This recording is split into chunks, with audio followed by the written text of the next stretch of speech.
It's always a great pleasure to come your way at this time of the day with business on the marketplace, celebrating 25 years on Joy TV, of course, on Joy News. My name is Emmanuel Abuaji Riafe. Coming up in this edition, pilot phase of cylinder recirculation model takes off at Kede in the Kwabibim district of the Eastern region. We'll be telling you more about this pilot.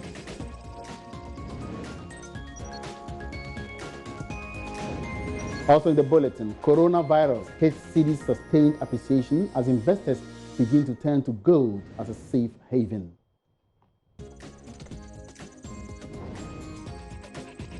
And as the world celebrates women in the month of March, former First Lady Nana Akufo-Addo Rawlings challenges policymakers and other stakeholders in the agribusiness value chain to prioritize women farmers.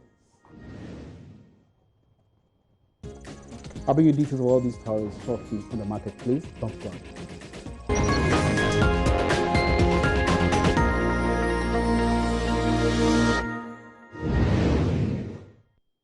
Many thanks for your company today on the marketplace. Welcome back.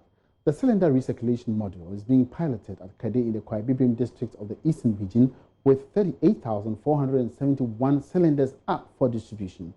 The pilot phase is expected to take place in 4 districts in the country. According to a Deputy Minister of Energy, Dr. Mohammed Amin Adam, a nationwide rollout of the program is expected in December. Odilia Ntiamwa was at Kede and says more gas will be generated locally for the projects. The cylinder recirculation module is actually commencing from today. And so when you have any cylinder starting from as low as 3 kg, you could actually just send it to a station, a required station, and they'll just give you a totally brand new gas cylinder filled to the brim with gas. Now, the indications are that if you start with one oil liquefied petroleum marketing company, you can't just keep swapping. You will have to do the right things. Also, if you came with, let's say, a 3 kg gas cylinder, you cannot actually just go for a 14.5 kg because you have money. You just have to make a deposit which ups your standard from a 3 kg cylinder to a 14.5 kg cylinder. In a demonstration, the National Petroleum Authority added people will have to register at every liquefied petroleum gas marketing company with an identity card to begin with. The chairman of the committee, Kwekwajimandia, said consumers will have to simply send their old cylinders for new ones. After completion of the registration process, a receipt will be issued to the customer. The filling of branded cylinders is cylinder exchange. The current 25% gas use in the country is expected to increase to 50% with the rollout of the cylinder recirculation module. Hassan Tampuli, NPA boss at the launch, added the program will go to the extent of serving people with gas at home. We have engaged the Ghana Cylinder Manufacturing Company to produce 38,471 cylinders for the purposes of this pilot exercise. Now that has provided GCMC with a lot of jobs. The LPG marketing companies are going to utilize the use of Aboboya, this motokia, to do the distribution door to door. Speaking to Joy Business after the program, Deputy Minister of Energy shared more light on how the Jubilee partners will produce gas to sustain the cylinder recirculation model. We used to import LPG, entirely. All the LPG consumed in Ghana came from outside. But since the Jubilee field started producing oil, we are able to process LPG from the gas liquids. And so for some time now, we have been doing between 30 to 40% of our domestic gas requirement, LPG requirement from the Jubilee fields. Jubilee is currently exporting about 70 million standard cubic feet of gas from the field onshore. We have reached a certain understanding with them to increase gas production and gas export to around 125 million standard cubic feet of gas. And in another development, the Deputy Minister of Energy, Dr. Mohammed Amin Adam, has told Joy Business international oil company Anadarko, one of the players in Ghana's upstream sector, will have to meet all exit requirements before they can offload their stake in the Jubilee field and finally leave the local oil industry. Anadarko has declared its intention to sell its stake in the Jubilee field offshore Cape 3 Points. Anadarko is getting ready to leave the system and sell its stakes to Total. Ghana Revenue Authority has found some anomalies with taxes. Can you bring us up to speed as to exactly what will be happening to Anadarko? If you want to sell your stake in an oil operation in Ghana, the law allows you to sell. But the law also gives the minister the mandate to give approval to that transaction. The minister doesn't do this in a vacuum. There are documentations that you will have to produce, including tax clearance. Then the minister will give the approval before the transaction is concluded. As I speak to you, there are negotiations ongoing between these companies and GRA and government. And therefore, when those negotiations are concluded, we should have settlement on these taxes, on the matters relating to taxes. And then once they get the tax clearance, the minister will approve. Dr. Mohammed Amin Adam has also been commenting on the current state of the Tema Oil Refinery. The current state of the Tema Oil Refinery? Tema Oil Refinery is ready to produce. I mean, you know that they have upgraded the facilities and they are, negotiating with traders for crude. They have received crude recently and refined the crude there. And so, as and when they have crude at competitive prices, they will be able to refine. The refinery is in good shape and it can refine product even as we sit in today. We refine 10 crude. As you know, the crude from Ghana belongs to a number of stakeholders, and they already have long-term contracts with traders who buy their crude. They also do it at competitive global prices. So anytime TOR is ready to produce and TOR has the balance sheet to buy the crude at that price, because once you reduce the price for TOR, it will affect the revenue that we generate from the sale of the crude and therefore affects the budget of the government. And so they have to be in the position through the balance sheet, a good balance sheet, to be able to buy crude from Ghana. Away from petroleum now, the Ghana city is now being hit with the negative impact of the coronavirus. According to sources, the development has resulted in some offshore investors getting out of our bonds and rather turning to gold as a safer haven. George Rafi has more in this report. For most of these offshore investors that have interest in our bonds, they are taking the decision as one of several means to protect their investments. This is because they are fears that the coronavirus might not be ending anytime soon. That is why some of them are getting out of our bonds and investing in gold, which is seen as more of a safe haven for their investment. The move has seen the city come under some pressure, moving from 5 Ghana cedis 35 pesos and is today selling at around 5 Ghana cedis 45 pesos. There are fears that if the coronavirus is not contained anytime soon, then there might be more pressure on the local currency. This, some say, could dampen the gains that the Bank of Ghana has made so far, resulting in the record appreciation of the Ghana cedi since January this year. They also argue that this presents a real test for the regulator in terms of how it should respond to this challenge. That is, should they release more dollars into the system or wait a little bit?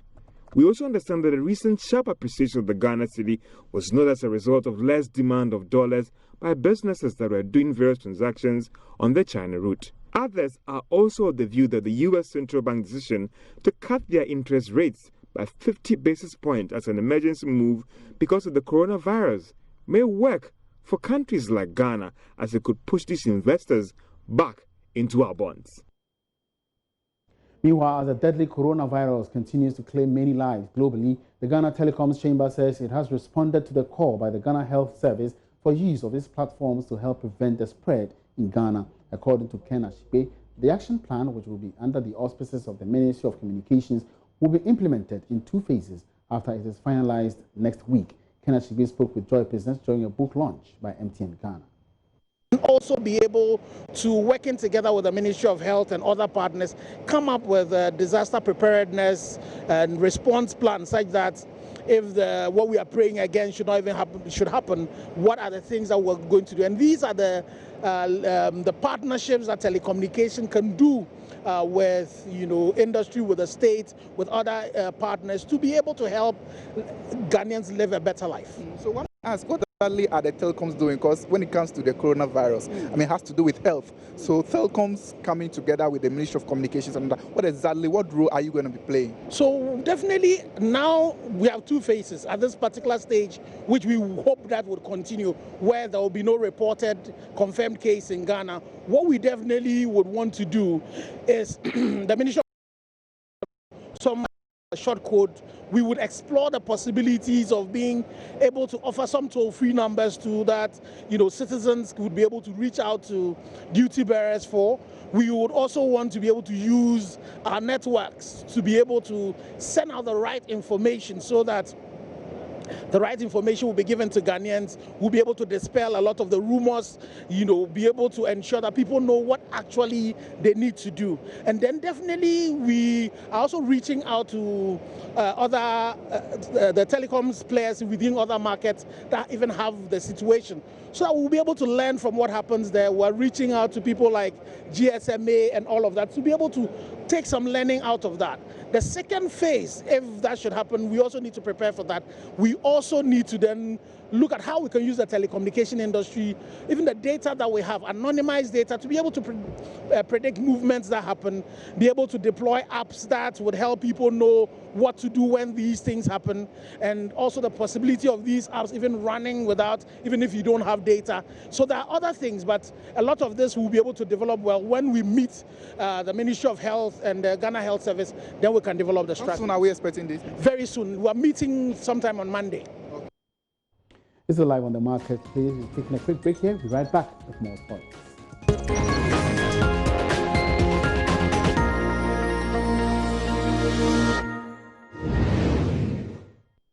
All over Ghana entered the Cosmos Innovation Center Agrotech Challenge in January 2020 to help equip them for the job market. They embarked on a 10-day research tour in 6 regions of the country, visiting some factories and companies within the agricultural value chain. Karen Dodu was with the team and brings us excerpts of the trips within the Greater Accra region. Day 1 of the market research saw participants of the Cosmos Innovation Center Agrotech Challenge take a trip to Obosomasi in the Eastern region to visit the Hilltop Greenhouse Village. The Greenhouse Village is managed by Tech Shelter, one of the winning teams from the 2018 edition of the KIC Agrotech Challenge. Having operated for about a year, the team has managed to turn around the fortunes of the once-dead facility. It's very important to have expert advice behind the whole thing. Practical experience. So you're not talking because you can speak good English, because you can pitch. You're talking because you actually know what you're saying. So we are still learning. All this with a mobile phone application which is able to provide crop production services. The new cohorts visited the site to learn more about their business and perhaps grow an interest in greenhouse farming. The trip was also to help them come up with business ideas to help tackle challenges associated with greenhouse farming. Due to the highly controlled environment in the domes, the participants were unable to use them, as this could be detrimental to the growth of the plants. They, however, got the chance to observe one of Tech Shelter's very own demo kits, which helps to regulate temperature and humidity within the greenhouses. So here it is displaying what it is speaking now. Okay. Right? So that means at any point, anywhere you are, I'm not connected to it, but I'm wirelessly connected. Yeah. At any point in time, anywhere you are, you can see the temperature within your tunnel and also the relative humidity. Temperature drops. At Hilltop, the main aim is to ensure that they provide greenhouse services to maximize crop yield and improve profits for the various owners.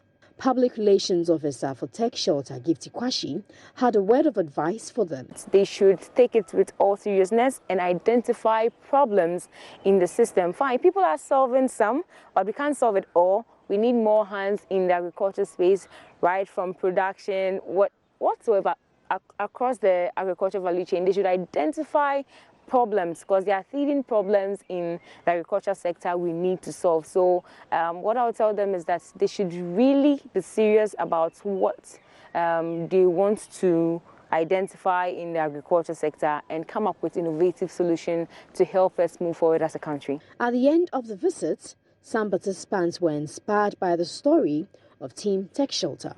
We are all trying to move the agri sector to the next level, and the young guys are doing that. We are also looking up to them to also do that. So I think it's bringing some kind of hope to the young guys that there's something in agriculture in which we have to also go into.